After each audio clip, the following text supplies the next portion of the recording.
po si Dikin Dayo, nakatira sa Amas Brooks Queen. Isa po akong Palawano at isa rin manipagtik.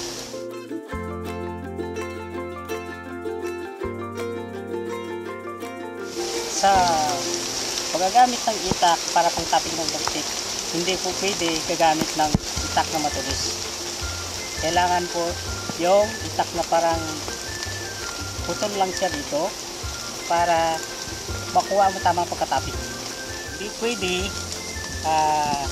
makatapat ang tapping sa baba at saka sa taas.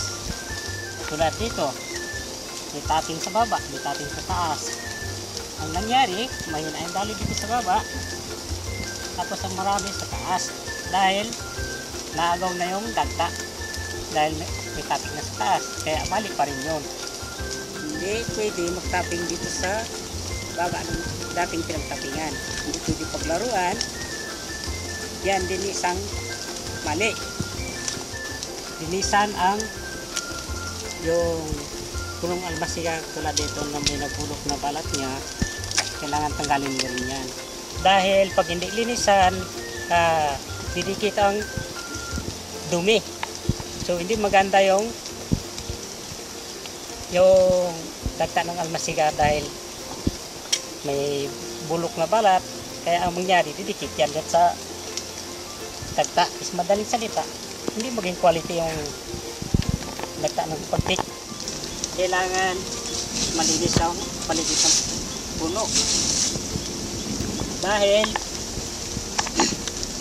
pag hindi malinis, isa pa rin marumi yung dagta ng almasiga, kasi dito yung babagsak mula sa taas, dito babagsak sa baba ng dagta.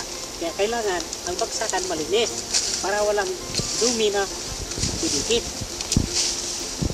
Isa rin bawal magsunog sa paligid ng almasiga, sa puno ng almasiga. Kaya kailangan natin ingatan na hindi masusunog ang almasiga. Tulad ng pagkakaingin, hindi pwede magkaingin sa malapit sa puno ng almasiga. Tulad nito, dahil na sa sagradong lugar, hindi na pwedeng kainginin. Bawal ang pag-harvest na pataga.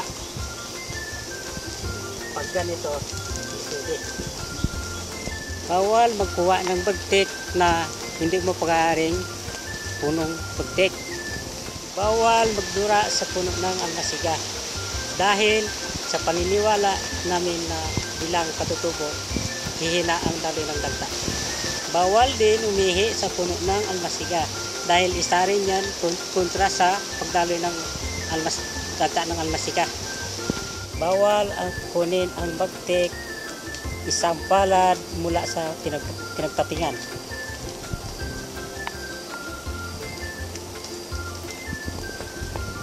Sa pag-harvest ng almasiga, bawal ubusin ang dagta ng punong almasiga. Bakit? Dahil para may harvestin ka pa sa sunod na pag-harvest mo.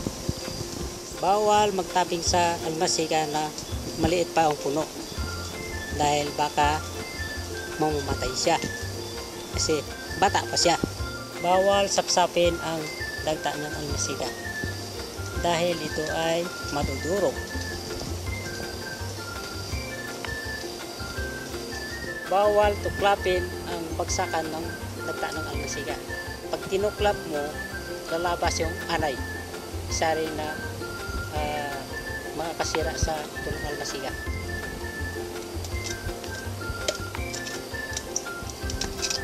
Bawal patayin ang manandak na ito dahil isa rin siya nakakatulong sa pagpapadaloy ng dagtang ng almasiga.